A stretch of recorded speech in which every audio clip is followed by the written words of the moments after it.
Hola hermanos y amigos de la continuación de la Iglesia de Dios. En este video hablaré acerca de las mujeres y la Iglesia del Nuevo Testamento. Y está basado en un artículo por el mismo nombre escrito por el Dr. Thiel. Lo cierto es que las mujeres para esa época de la historia, donde se mencionan en el Nuevo Testamento, su importancia era más elevada que el papel que se le daba a las mujeres en las sociedades judías y no judías de la época. Y las mujeres estuvieron muy involucradas en el ministro de Cristo, al igual que el ministro de la iglesia primitiva.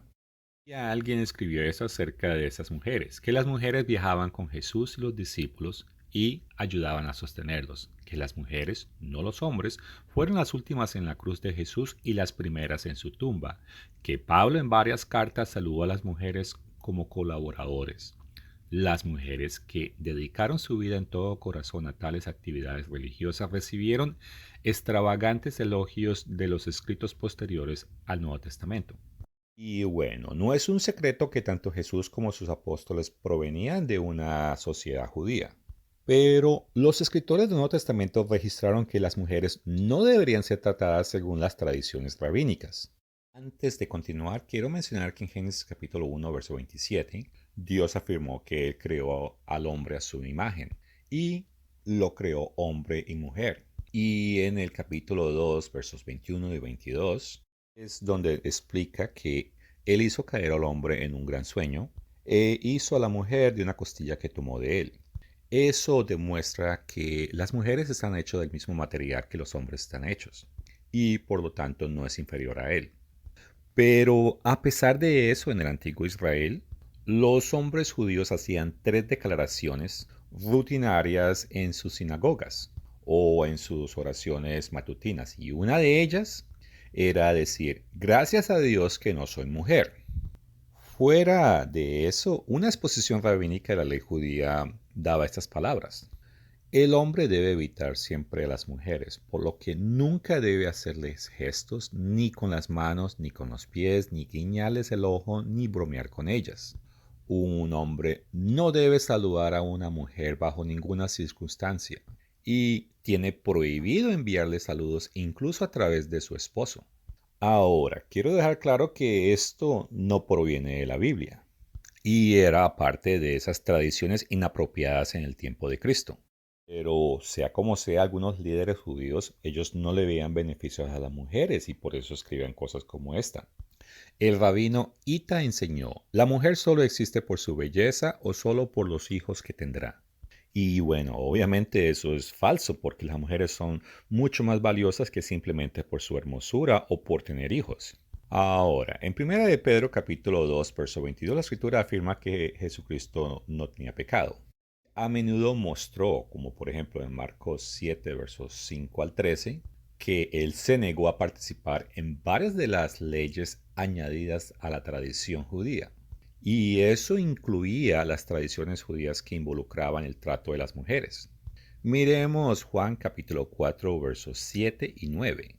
Vino una mujer de Samaria a sacar agua y Jesús le dijo, dame de beber. La mujer samaritana le dijo, ¿cómo tú, siendo judío, me pides a mí de beber, que soy mujer samaritana? Porque los judíos y samaritanos no se tratan entre sí. En este relato, Jesús violó dos tradiciones judías que no eran bíblicas. Por una parte, saludó a una mujer e interactuó con una extranjera. E inclusive, esa mujer extranjera sabía que lo que él hizo no era una práctica habitual de los judíos. Y Jesucristo fue mucho más allá y comenzó a hablar con ella con cuestiones de religión y salvación. Y esto demuestra que él considera a las mujeres tan merecedoras y capaces como los hombres en ese tipo de cuestiones. En esas culturas las mujeres eran tratadas como ciudadanos de segunda clase, pero en este ejemplo esa mujer extranjera se dio de cuenta que Jesús era el Mesías antes que muchos hombres. Miremos los siguientes versos. Respondió Jesús y le dijo, si consideras el don de Dios y quién es el que te dice, dame de beber, tú le pedirías y él te daría agua viva. La mujer le dijo, Señor, no tienes con qué sacarla y el pozo es hondo. ¿De dónde, pues, tienes el agua viva? ¿Acaso eres mayor que nuestro padre Jacob, que nos dio este pozo del cual bebieron él, sus hijos y sus ganados? Respondió Jesús y le dijo, cualquiera que bebiere de esta agua volverá a tener sed, mas el que bebiera del agua que yo le daré no tendrá sed jamás, sino que el agua que yo le daré será en él una fuente de agua que sale para vida eterna. La mujer le dijo, Señor, dame de esa agua para que yo no tenga sed ni venga aquí a sacarla. Jesús le dijo, ve, llama a tu marido y ven acá. Respondió la mujer y dijo, yo no tengo marido. Jesús le dijo, bien has dicho, no tengo marido. Porque 5 maridos has tenido y el que ahora tienes no es tu marido. Esto has dicho con verdad. Le dijo la mujer, Señor, me pareces que tú eres profeta. Nuestros padres adoraron en este monte, y vosotros decís que en Jerusalén es el lugar donde se debe adorar. Jesús le dijo, mujer, créeme, que la hora viene cuando ni en este monte ni en Jerusalén adoraréis al Padre. Vosotros adoráis lo que no sabéis, nosotros adoramos lo que sabemos, porque la salvación viene de los judíos. Mas ahora viene y ahora es cuando los verdaderos adoradores adorarán al Padre en espíritu y en verdad, porque también el Padre tales adoradores busca que le adoren. Dios es espíritu, y los que le adoran en espíritu y en verdad es necesario que le adoren. Dijo la mujer, sé que ha de venir el Mesías, llamado el Cristo. Cuando Él venga nos declarará todas las cosas. Jesús le dijo, yo soy el que habla contigo. Noten lo que Jesucristo dijo en este último verso.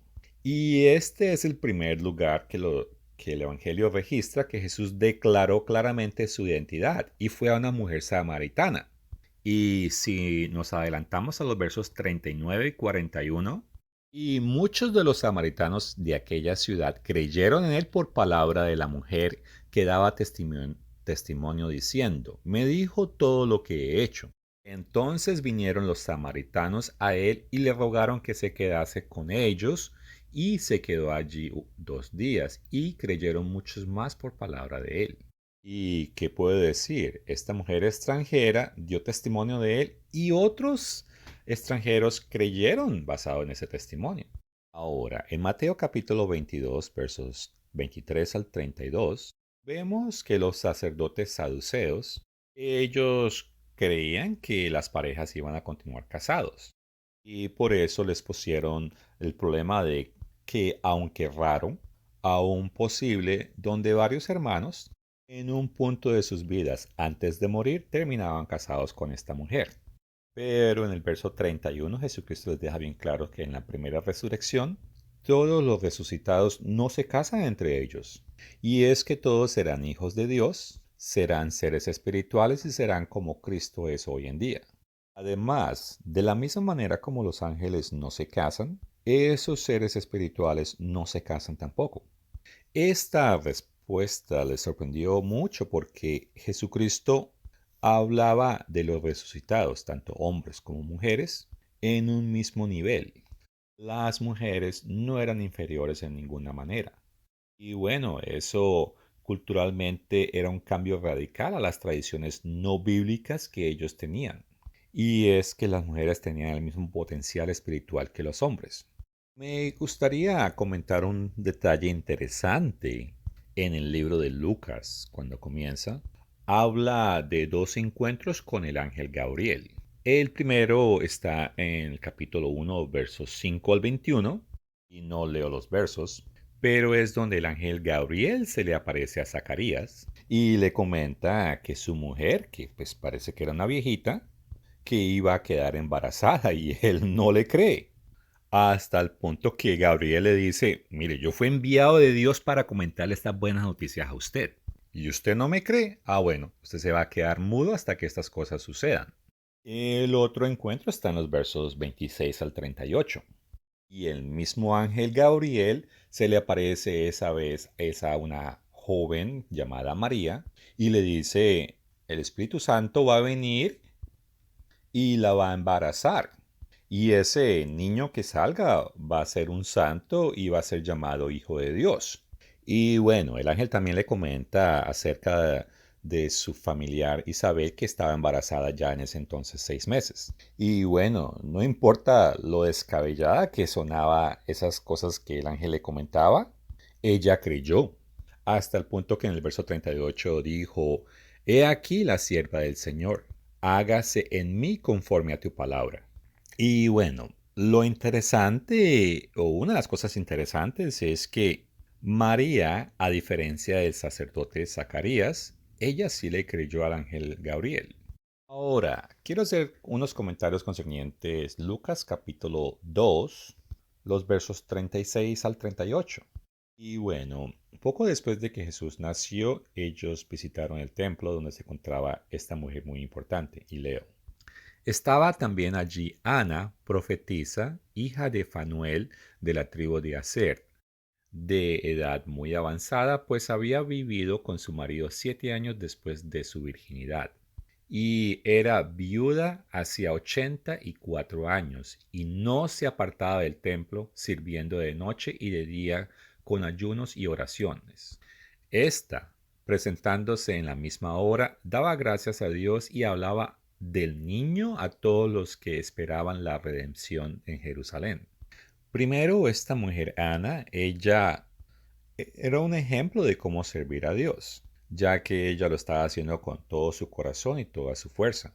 Ahora, debido a su avanzada edad, o sea, era una viejita, pero viejita, viejita, es muy probable que ella no podía salir de ese lugar para darle servicio a alguien, ni es probable que ella podía tejer para hacer ropa para las personas que la necesitaban. Así que el mayor servicio que podía prestar era su oración y ayuno, y no se sentía excluida ni incapaz de servir. Y a través de su ayuno y oraciones se convirtió en ejemplo para generaciones venideras. Y con esto dicho, muchas personas no sienten que pueden servir eficazmente porque no tienen grandes cantidades de dinero para ser generosos en los diezmos y ofrendas. Y aunque la parte física es necesaria, fácilmente a nosotros se nos olvida el poder que hay en la oración y el sacrificio. Y es cierto que la obra necesita recursos. Y si no los tienes, pues puedes orarle a Dios que Dios provea diezmadores que tengan las capacidades más amplias. Y no olviden que, bueno, hay que orar para que Dios mueva el corazón de las personas. Y también hay que orar por los ministros. Y es que aunque físicamente estamos separados, eso no quiere decir que estamos aislados espiritualmente. Y así no sientas que tu oración en la cuestión de la obra del Señor sea importante.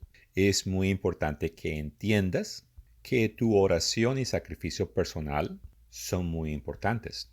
Y sí, hay un aspecto donde nosotros queremos agradarle a Dios y obedecer a Dios, pero debemos ser cuidadosos de no ser tan limitados, porque debemos despertarnos y darnos de cuenta de que debemos empujar la obra del Señor. Ese es su negocio y si nosotros somos de Él, debemos enlistarnos en ese negocio. Así que estamos errados si en nuestras oraciones diarias no oramos por la obra que el Señor nos ha encomendado. Presento Marcos capítulo 12 versos 41 al 44 y es donde se describe la viuda pobre que da una cantidad de dinero insignificante, pero fue lo suficiente para llamar la atención de Cristo. Entonces es claro que Dios nota las cosas sencillas que son hechas con la actitud correcta. Y en particular se habló de una viuda porque una viuda en general no es capaz de pagar grandes cantidades de dinero y dar ofrendas. En otras palabras, es una persona pobre. Lo importante y relevante de esa historia es que ella tenía su corazón puesta en la obra de Dios. En el caso de ella, el hecho de que ella dio ese dinero significó que ella tuvo que privarse de algo y dio esa ofrenda para contribuir hacia la obra de Dios. Y es que ella no subestimó el poder y la fuerza que Dios tiene, porque Él es capaz de tomar la ofrenda más pequeña y realizar la mayor cantidad posible de obra a través de esa ofrenda.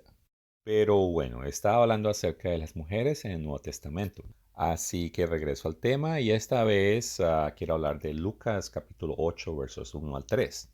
Y es que, basado en lo que dice, parece que el ministerio de Jesús estuvo financiado en gran parte por mujeres.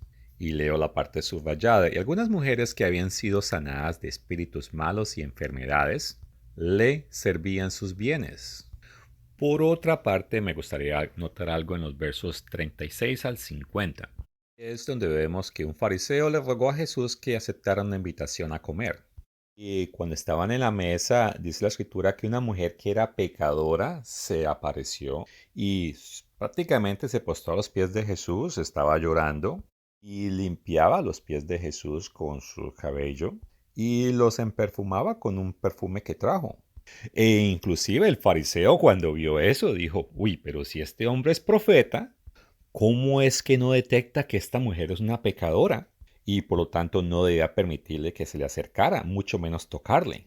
Y en el verso 40, Jesucristo le dice al fariseo, si dos personas le deben a alguien uno 50 y el otro 500, pero esa persona le perdona a los demás, ¿a quién le perdonó más? Y obviamente, pues sabemos que le perdonó más al que le debió más. Y claramente Jesucristo relaciona eso con amar más. Al que más se le perdona, más se le ama. Y en el verso 48 le afirma a la mujer, tus pecados han sido perdonados. Ahora, en esta historia vemos que la mujer es perdonada, pero no dice nada que el fariseo lo fue. Ahora quiero hacer un comentario concerniente a Lucas capítulo 10 versos 38 al 42. Y leo, aconteció que yendo de camino entró en una aldea y una mujer llamada Marta lo recibió en su casa. Esta tenía una hermana que se llamaba María, la cual sentándose a los pies de Jesús oía su palabra. Pero Marta se preocupaba con muchos quehaceres y acercándose dijo, Señor, ¿no te da cuidado de que mi hermana me deje servir sola? Dile pues que me ayude. Respondiéndole Jesús le dijo, Marta, Marta, afanada y turbada estás con muchas cosas, pero solo una cosa es necesaria, y María ha escogido la buena parte, la cual no le será quitada. Y bueno, el punto es que a veces a las mujeres, igual que a los hombres, se les olvidan cuáles son las prioridades importantes. Para Dios es más importante que una mujer ponga atención a la palabra que preparar comidas o hacer las tareas del hogar. Y es que hay que entender que todo tiene su tiempo.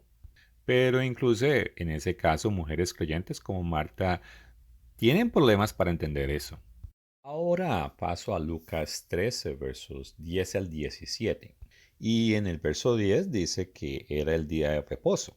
Y fue justo en ese día que, de acuerdo al verso 12, Jesucristo decidió curar a una mujer que tenía una enfermedad de más de 18 años. Y bueno, eso fue tabú porque ese era el día de descanso, donde no se debe trabajar.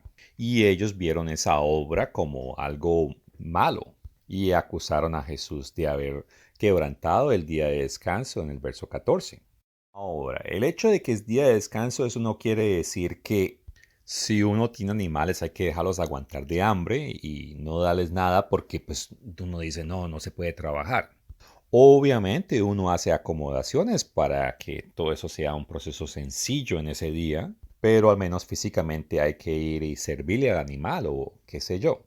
El todo es que del punto cultural, Jesucristo hizo el punto de que los líderes religiosos que estaban molestos que Jesucristo había sanado a esta mujer en ese día, basado en los argumentos que acabé de decir, ellos en cierta manera estaban tratando mejor a los animales que a las mujeres.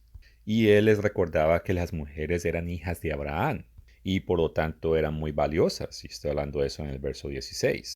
Ahora, por otra parte, las mujeres tienen habilidades y conocimientos únicos. Miremos un ejemplo.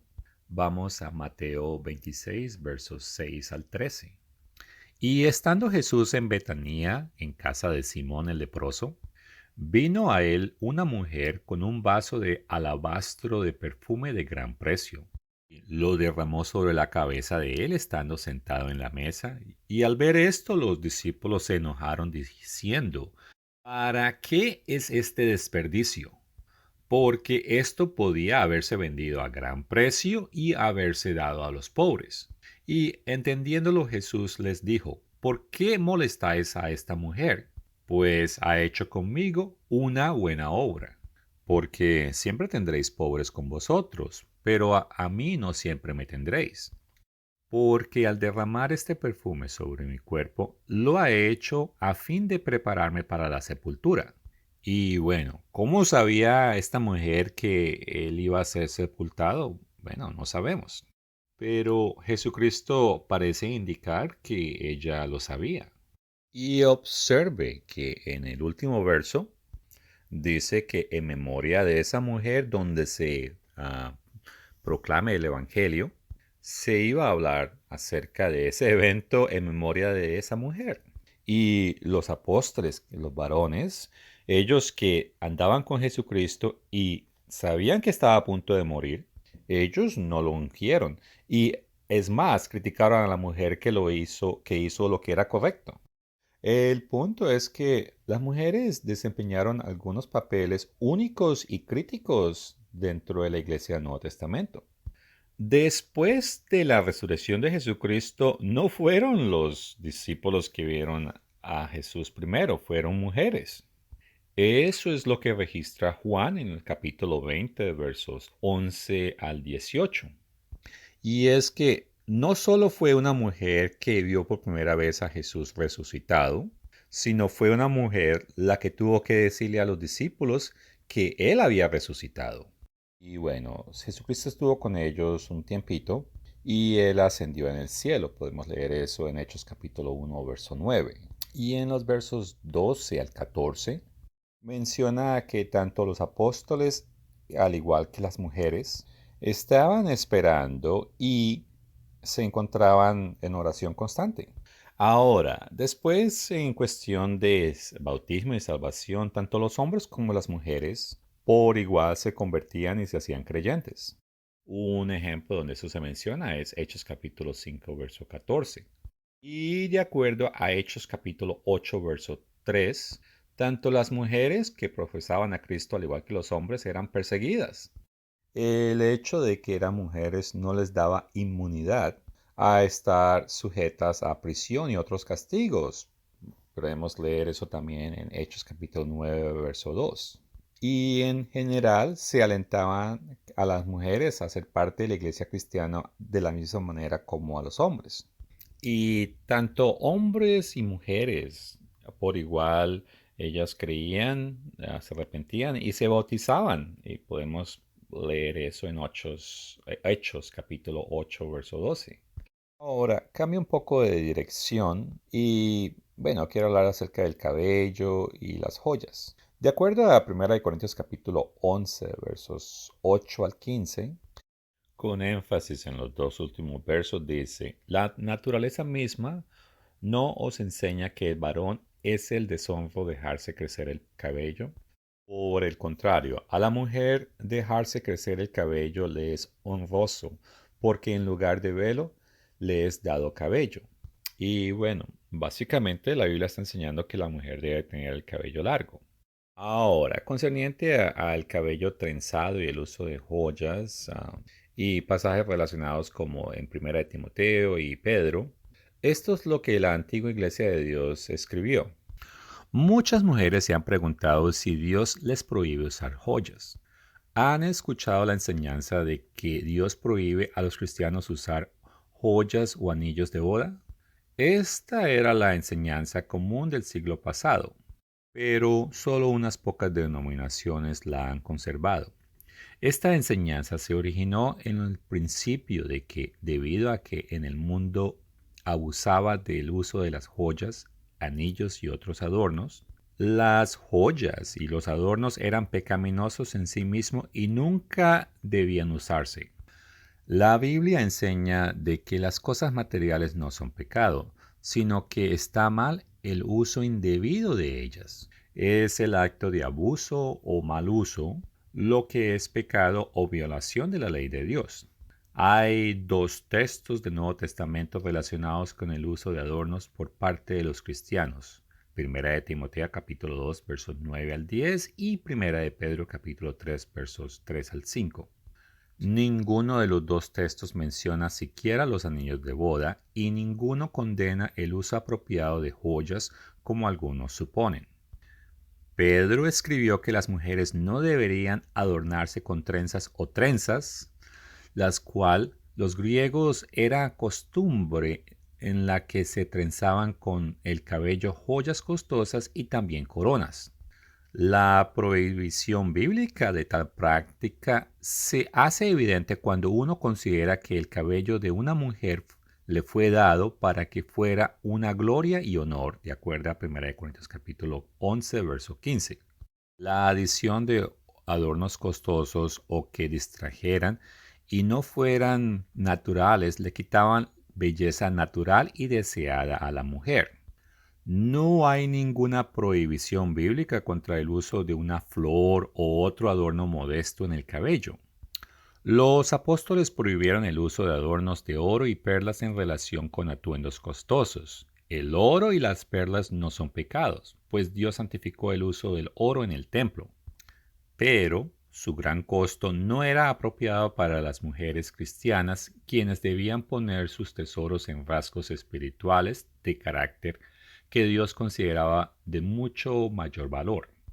Estos dos versículos no contienen ninguna prohibición de usar una cantidad moderada de adornos relativamente económicos, pero no baratos. Un collar de perlas baratas no violaría los principios que establece el apóstol. Que las mujeres se engalen con objetos baratos para la vanidad es tan incorrecto como poner sus tesoros en joyas costosas. Pablo explica que el vestirse con ropa mencionada por Pedro incluye ropa inapropiada o lujosa usada para vanagloria. En estos versículos el principio simplemente es que las mujeres deben ser moderadas en el gasto de sus adornos y modestas en su vestimenta. El hecho de que solo se mencionan adornos específicos, costosos o antinaturales implica claramente que los apóstoles nunca tuvieron la intención de prohibir todas las joyas.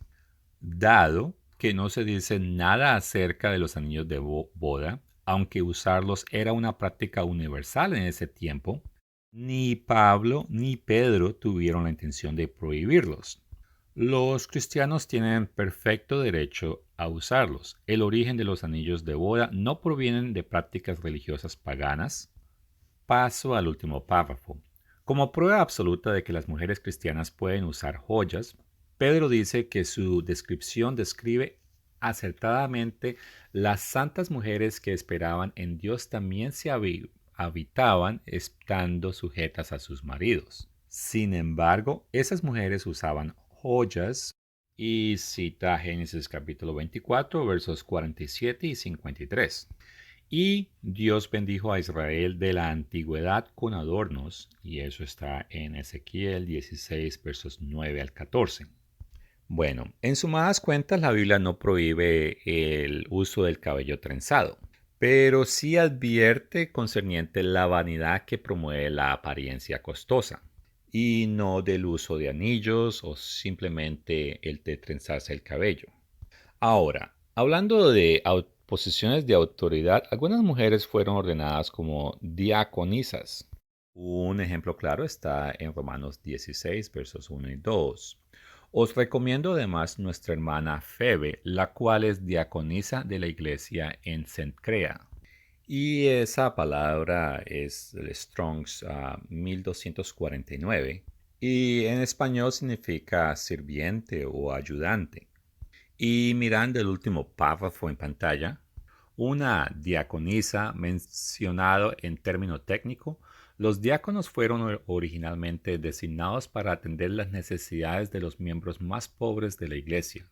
Esta es la primera mención de mujeres diáconas con respecto a las cuales se da instrucción a Timoteo, como se menciona en 1 Timoteo capítulo 3, verso 11.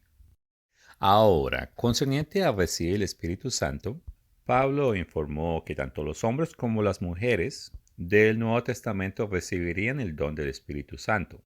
Mas esto os he dicho por el profeta Joel. En los posteros días, dice Dios, derramaré mi espíritu sobre toda la carne, y vuestros hijos y vuestras hijas profetizarán, y vuestros jóvenes verán visiones, y vuestros ancianos soñarán sueños. Y de cierto sobre mis siervos y sobre mis siervas en aquellos días derramaré mi espíritu y profetizarán. Y con respecto a Hechos capítulo 21 versos 8 y 9 vemos que las hijas de Felipe, ellas tenían el don profético. Ahora, no hay ningún lugar donde las escrituras muestran que una mujer fuera una sacerdotisa o obispo. Y puedes ir a leer 1 de Timoteo capítulo 3 versos 1 al 13. Pero las mujeres que fueron profetisas, ellas debían haber brindado alguna importante colaboración hacia la iglesia del Nuevo Testamento. Y bueno, mencionaba a estas cuatro hijas vírgenes de Felipe el Evangelista. Como ven, el relato dice que ellas profetizaban. Y en el verso 10 vemos un ejemplo de qué era lo que eso significaba. Y describe a una persona llamada Agabo como un profeta. Observe en los versos 11 y 12 que Agabo, él no predicó a ningún grupo ni tenía autoridad sobre estas personas. Él simplemente les advirtió personalmente a Pablo y los que estaban con él que Dios le había revelado que no subieran a Jerusalén. Y la palabra profetizar significa predecir por Dios, ya sea en un sentido de una revelación de acontecimientos futuros o de una predicación inspirada. Y vemos que esta última función no fue ejercida por mujeres que profetizaban. Y es que ninguna mujer tuvo autoridad sobre ningún hombre en lo que refiere a la congregación. Solamente hablaban en privado y transmitían ese mensaje de Dios. Y esa práctica es la manera como se hace dentro de la iglesia de Dios. Si Dios concede a una mujer un mensaje profético, ella lo transmite en privado, no en un sermón dado por una mujer. A continuación, quiero brevemente hablar de ciertas mujeres que fueron nombradas en el Nuevo Testamento. Una de ellas es Priscila, que fue la esposa de Aquila. Estos dos están mencionados en Hechos 18, versos 1 al 3. Y si bajamos a los versos 24 al 26, vemos que ellos fueron muy instrumentales en reeducar a Apolo, que de acuerdo a la escritura era varón elocuente y poderoso en las escrituras. Eso está en el verso 24. Pero de acuerdo al verso 25, él solo conocía el bautismo de Juan. En el verso 26 es donde comenta que esta pareja le enseñaron a él cosas que él no conocía del camino de Dios. Y de acuerdo a Romanos 16, en el verso 3, Pablo los llama sus colaboradores en Jesús. Y en el verso 4 dice que estos dos expusieron su vida por él. Además, en el verso 5 demuestra que estos dos celebraban servicios religiosos o prácticamente tenían una iglesia en su casa. Noten que primero comienza es saludando a Priscila, y estoy refiriendo al verso 3. Esto sugiere que probablemente ella estaba haciendo más para apoyar la obra que el esposo. Y mucho después, en 1 Corintios capítulo 16, verso 19, que es cuando Pablo estaba encarcelado en Roma, ellos, esa pareja, todavía tenían servicios religiosos en su casa. Y parece que continuaban de una manera u otra apoyando a Pablo. Y estos mismos, como dato curioso, parece que cuando están mencionados en 2 Timoteo capítulo 4, 19, ellos se habían movido a Efeso. Y la Enciclopedia Católica afirma, no se sabe por qué la escritura menciona varias veces Priscila antes que Aquila. El punto es que Priscila fue una colaboradora muy importante, de tal punto que es mencionada varias veces. También quiero mencionar a Lidia, que parece que era una mujer adinerada que vivía en la ciudad de Tiatira. Y bueno, ella no estaba casada, lo cual demuestra que una mujer no necesita estar casada para poder servir. Ella está mencionada en Hechos capítulo 16, versos 14 al 15. Y bueno, Lidia fue tan respetada que, de acuerdo al verso 15, toda su familia fue bautizada. Además, parece que probablemente celebraban servicios religiosos cristianos en su casa, y eso es lo que sugiere el verso 40 en relación con Pablo y sus colegas. El hecho de que Pablo y los que estaban presos con él encontraran a los hermanos y no solo a la familia de Lidia en la casa de ella, por eso es que pienso que allí se celebraban servicios religiosos. Además, es muy probable que ella proporcionó apoyo financiero y otro tipo al apóstol Pablo. Otras dos mujeres mencionadas son Loés y Eunice. Estas son la madre y la abuela de Timoteo. Y el apóstol sugiere que ellas lo educaron correctamente. Leo 2 de Timoteo capítulo 1 versos 3. Doy gracias a Dios, al cual sirvo desde mis mayores con limpia conciencia, de que sin cesar me acuerdo de ti en mis oraciones noche y día, deseando verte al acordarme de tus lágrimas para llenarme de gozo, trayendo la memoria de la fe no fingida que hay en ti, la cual habitó primero en tu abuela Loida y en tu madre Eunice, y estoy seguro que en ti también. Y pasando al capítulo 3, versos 14 y 15, pero persiste tú en lo que has aprendido y persuadiste, sabiendo de quién has aprendido, ya que desde la niñez has sabido las sagradas escrituras, las cuales te pueden hacer sabio para la salvación por la fe que es en Cristo Jesús. Y bueno, las escrituras son claras que tanto los hombres como las mujeres que tienen fe son herederos de las promesas por igual. Pablo enseñó esto en Romanos 8, versos 16 al 17.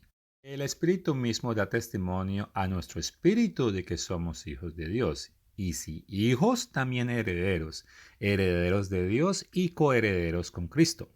Si es que padecemos justamente con Él, para que justamente con Él seamos glorificados.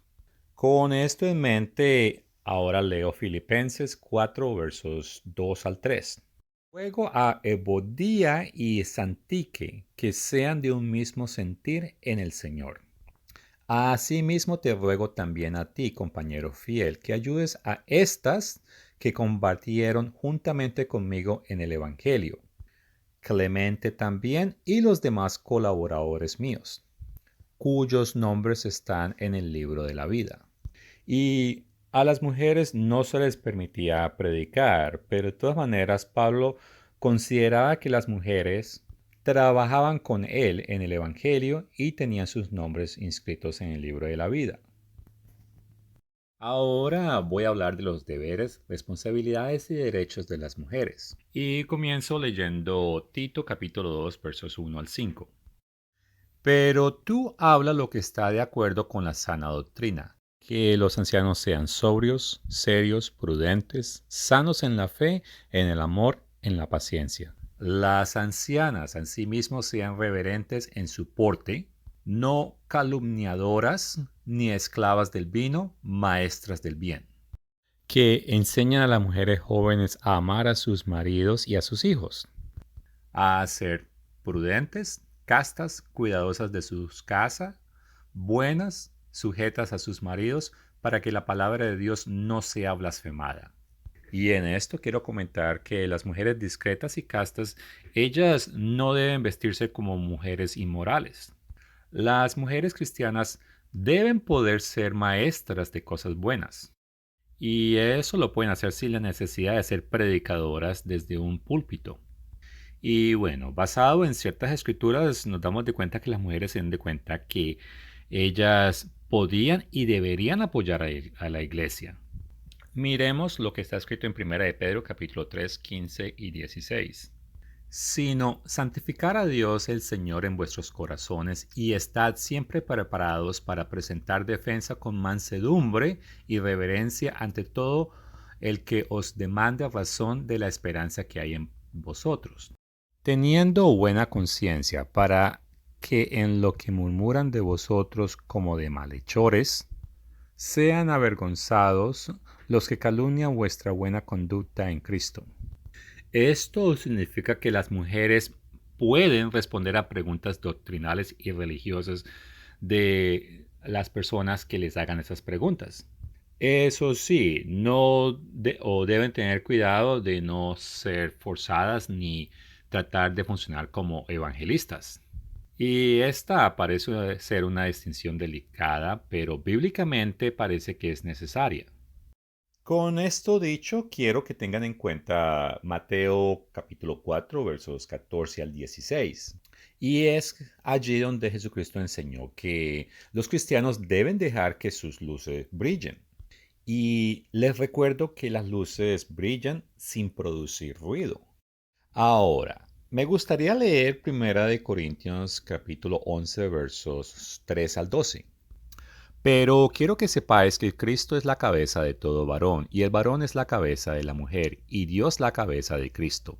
Todo varón que ora o profetiza con la cabeza cubierta afrenta su cabeza, pero toda mujer que ora o profetiza con la cabeza descubierta afrenta su cabeza, porque lo mismo es que si se hubiese rapado. Porque si la mujer no se cubre, que se corte también el cabello. Y si le es vergonzoso a la mujer cortarse el cabello o raparse, que se cubra. Porque el varón no debe cubrirse la cabeza, pues él es la imagen y gloria de Dios. Pero la mujer es la gloria del varón, porque el varón no procede de la mujer, sino la mujer del varón. Y tampoco el varón fue creado por causa de la mujer, sino la mujer por causa del varón, por lo cual la mujer debe tener señal de autoridad sobre su cabeza por causa de los ángeles. Pero en el Señor ni el varón es sin la mujer, ni la mujer sin el varón. Porque así como la mujer procede del varón, también el varón nace de la mujer, pero todo procede de Dios. Como vemos, esta escritura deja claro que las mujeres deben tener el cabello largo, pero los hombres no. Estos versos también enseñan la interdependencia entre los hombres y las mujeres, pero a algunas personas parece que eso se les olvida. Y con esto en mente, y haciendo una reflexión en lo que está escrito en Hebreos capítulo 5, verso 14, es claro que todas las personas, tanto hombres como mujeres, deben discernir adecuadamente sus papeles o su posición y sus limitaciones. Claro, eso no sucede de la noche a la mañana, eso lleva tiempo en entender esas cosas. Ahora, ¿qué pasa con una mujer que está casada con un hombre que es incrédulo? En ese caso, Pablo nos enseña esto en 1 Corintios capítulo 7, versos 13 al 16. Si una mujer tiene marido que no sea creyente y él consiente en vivir con ella, no lo abandone. Porque el marido incrédulo es santificado en la mujer y la mujer incrédula en el marido, pues de otra manera vuestros hijos serían inmundos, mientras que ahora son santos. Pero si el incrédulo se separa, sepárese, pues no está el hermano o la hermana sujeto a servidumbre en semejante caso, sino que a paz nos llamó Dios. Y concerniente al tema, esto es lo que la Radio Iglesia de Dios escribió. Si su esposo no entiende la verdad, no debe tratar de convertirlo repitiéndole constantemente su creencia e insistiéndole que escuche la radio o lea la literatura. Eso solo lo alejará más de la verdad. Más bien, debe esperar hasta que él le pregunte sobre cierta verdad. Entonces, debes estar preparada para darle una explicación bíblica convincente. Sin duda, en sus familias surgirán controversias si no hay acuerdo sobre religión. En tal caso, la esposa debe obedecer a Dios antes que su esposo. Por ejemplo, si el esposo desea que su esposa quebrante el día de reposo haciendo las compras familiares el sábado o asistiendo a un partido de fútbol o al cine con él, ella debe negarse a hacerlo. Sin embargo, debe explicarle en una manera muy amable que el día de reposo es el día que Dios nos ordenó santificar. En tal caso, debe obedecer a Dios antes que al hombre. Sin embargo, siempre debe tener una actitud sumisa hacia su esposo y obedecerlo cuando su autoridad no entre en conflicto con la autoridad superior o la ley de Dios. Recuerde, la esposa debe estar sujeta a su esposo aunque él no esté convertido, aunque él nunca se convierta en esta vida. Si ella lo obedece y lo respeta como manda la Biblia, él a su vez la amará y la respetará. Como resultado, él puede ser conquistado por su buen ejemplo, él puede ser inspirado a querer obedecer la verdad cuando ve la vida que ella está viviendo. Y bueno, les recuerdo el conflicto moral presentado en Hechos capítulo 5, verso 29. Y es que es necesario obedecer a Dios antes que a los hombres. Ahora, en particular, esta escritura se refería a decretos religiosos y cosas de gobierno que eran inapropiadas. Y la escritura es clara que nosotros debemos obedecer a quienes gobiernan sobre nosotros. Y puedes leer eso en Hebreos 13, verso 17 o Romanos 13, versos 1 al 6. Y bueno, repito una vez más, debemos ser obedientes con tal de que no quebrantemos las instrucciones que Dios nos da. Y el mismo concepto se aplica a los hijos que obedecen a sus padres y las esposas a sus esposos. Reflexionando en Romanos 13, versos 1 al 6, es claro que debemos ser obedientes al gobierno, incluso cuando no estamos de acuerdo. Un ejemplo es, a muy pocas personas les gusta pagar impuestos, pero la escritura nos dice que debemos obedecer. De la misma manera, la esposa debe obedecer al esposo incluso si no le gustan sus pronunciamientos. Ahora, las mujeres tienen algunas advertencias particulares, pero miremos lo que Jesucristo enseñó a los hombres. Y leo Mateo 5, 27 al 29. Viste que fue dicho, no cometerás adulterio, pero yo os digo que cualquiera que mira a una mujer para codiciarla, ya adulteró con ella en su corazón. Por tanto, si tu ojo derecho te es ocasión para caer, sácalo y échalo de ti. Pues mejor te es que se pierda uno de tus miembros y que no todo tu cuerpo sea echado al infierno. Ahora leo Proverbios 6, 23 al 25. Porque el mandamiento es lámpara y la enseñanza es luz y camino de vida las represiones que te instruyen, para que te guarde de la mala mujer, de la blandura de la lengua de la mujer extraña. No codicies su hermosura en tu corazón, ni ella te prenda con sus ojos. Puesto que los hombres no deben codiciar a las mujeres no deben intentar provocar esa codicia, ya que las mujeres, al igual que los hombres, deben amar a su prójimo como a sí mismas. Y ese es un mensaje que está bien claro en Santiago capítulo 2, verso 8. Y si reflexionas en esto, nos damos de cuenta que la apariencia seductora en pública no es amor. Y es que a nosotros nos debe interesar el bienestar ajeno. Por eso, facilitar que los demás tengan cierta dificultad no es amor al prójimo. Además, las escrituras condenan a las seductoras. Un ejemplo está en Proverbios 2, versos 16 al 22, otro en capítulo 7, verso 21 al 27 y otro en el capítulo 23, 27 al 28. Ahora leo 2 de Pedro capítulo 2, verso 14.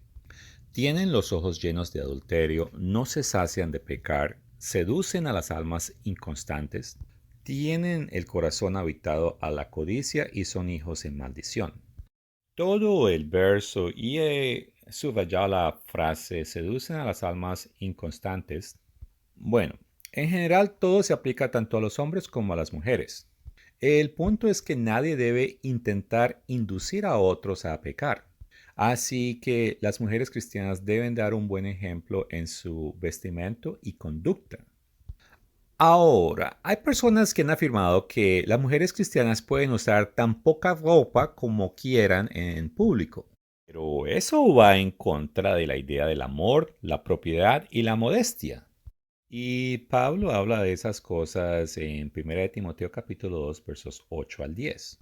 Quiero pues que los hombres oren en todo lugar levantando manos santas sin ira ni contienda. Asimismo que las mujeres se atavíen de ropa decorosa con pudor y modestia, no con peinados atentosos, ni oro, ni perlas, ni vestimentos costosos, sino con buenas obras, como corresponde de mujeres que profesan piedad. Ahora, quiero ser claro que temprano utilicé la palabra propiedad y en eso me refería a las reglas de comportamiento público adecuado y no provocativo. Y es que el vestirse modestamente hace más fácil que los hombres sigan las instrucciones que Dios les ha dado.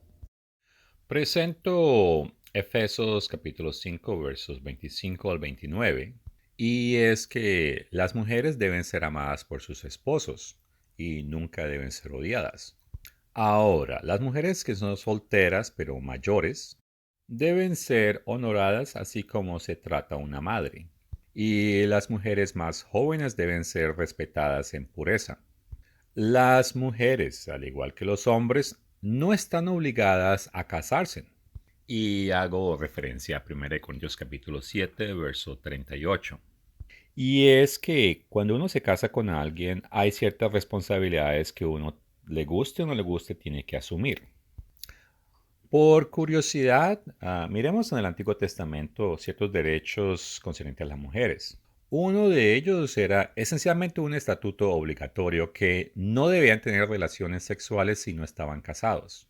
Y si analizas detenidamente Deuteronomio 22, versos 13 al 19, ella debería ser virgen hasta el día de su matrimonio. Estos mismos versos también le otorgaban a la mujer el derecho de que su reputación no se empañara indebidamente. Pasando a los versos 25 al 26, es bien claro que la mujer tiene derecho a no ser violada. De regreso a 1 Corintios capítulo 7, versos 8 y 9, mencioné que las mujeres tienen derecho a no casarse. Pero el verso 9 dice, pero si no tienen don de continencia, cásense, pues es mejor casarse que estarse quemando. ¿Y con quién se debe casar? Bueno, con quien ella guste. Miremos a Génesis 24, versos 58 y 67. Claramente le preguntaron a Rebeca si ella quería casarse con Isaac, y ella fue la que estuvo de acuerdo. En Números 36, versos 6 al 7, se habla de las hijas de Zelofead y les dice que ellas se casen con quien ellas escojan. Pero como estas muchachas tenían cierta herencia, lo que sí dijo el Señor es que se casaran con hombres que pertenecieran a su misma tribu.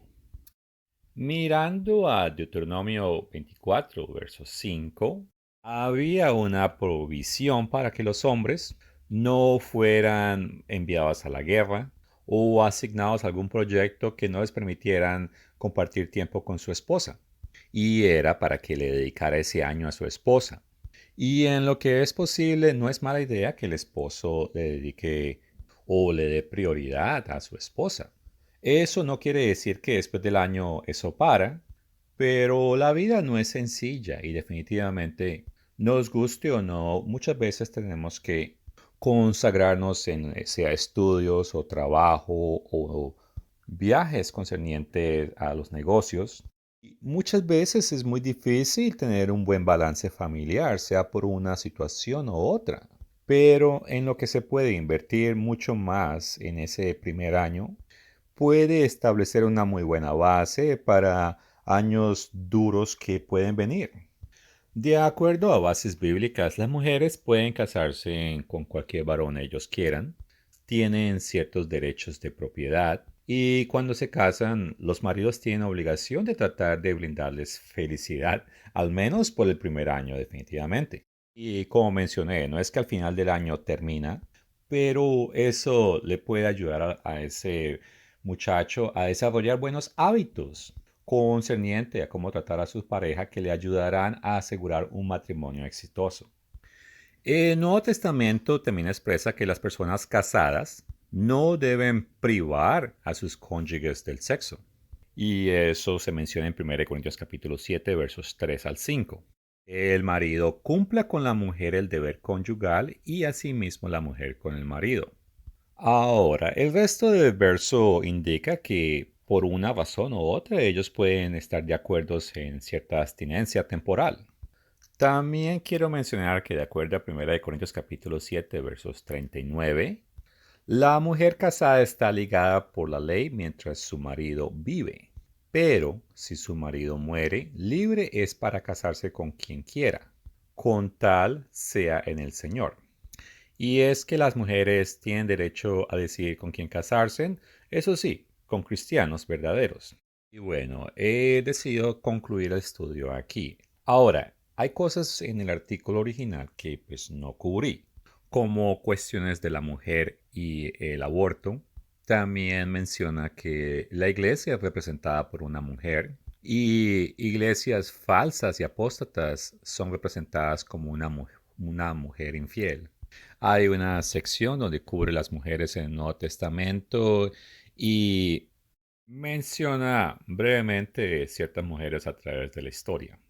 La conclusión es que el Nuevo Testamento revela que las mujeres tenían mucha más libertad e influencia en la iglesia en comparación de los privilegios que tenían las mujeres en otras religiones como por ejemplo los judíos dentro del primer y segundo siglo. Y es que las mujeres dentro de la iglesia eran más respetadas que muchas mujeres en otros entornos en ese tiempo. Y es que las mujeres del Nuevo Testamento debían dar ejemplo de fe y fidelidad a futuras mujeres y hombres que profesaran a Cristo. Y curiosamente, el Nuevo Testamento da que las mujeres tenían derechos al igual que responsabilidades, y eso sigue vigente hasta el día de hoy. Ahora, puede que hayan personas que, no importando las escrituras que fueron presentadas, podrán afirmar que si alguna mujer es guiada por Dios a predicar, entonces debería ser permitida predicar. Con eso dicho, quiero leer esta advertencia en Proverbios 3, versos 5 al 8. Fíate del Eterno de todo tu corazón y no te apoyes en tu propia prudencia. Reconócelo en todos tus caminos y Él enderezará tus veredas. No seas sabio en tu propia opinión, teme al Eterno y apártate del mal, porque será medicina a tu cuerpo y refrigerio para tus huesos. Y en Eclesiastés, leo capítulo 12, versos 13 al 14. Fin de todo el discurso oído es este: temer a Dios y guardad sus mandamientos, porque esto es todo del hombre. Porque Dios traerá toda obra a juicio, juntamente con toda cosa encubierta, sea buena o sea mala. Y pongo en pantalla 1 Corintios capítulo 14, versos 34 a 35 y 1 Timoteo capítulo 2, versos 11 al 12. Claro, esto no significa que las mujeres no puedan hablar. Lo que Pablo está enseñando es que las mujeres no dan sermones. En contraste, 1 Timoteo capítulo 3 versos 1 al 2 y Tito capítulo 1 versos 5 y 6, estos versos no apoyan la idea de que una mujer sea una pastora, ministro o obispo en una iglesia, ya que solo los hombres son los que toman ese papel o posición. Esto no quiere decir que las mujeres no jueguen un papel importante en la iglesia.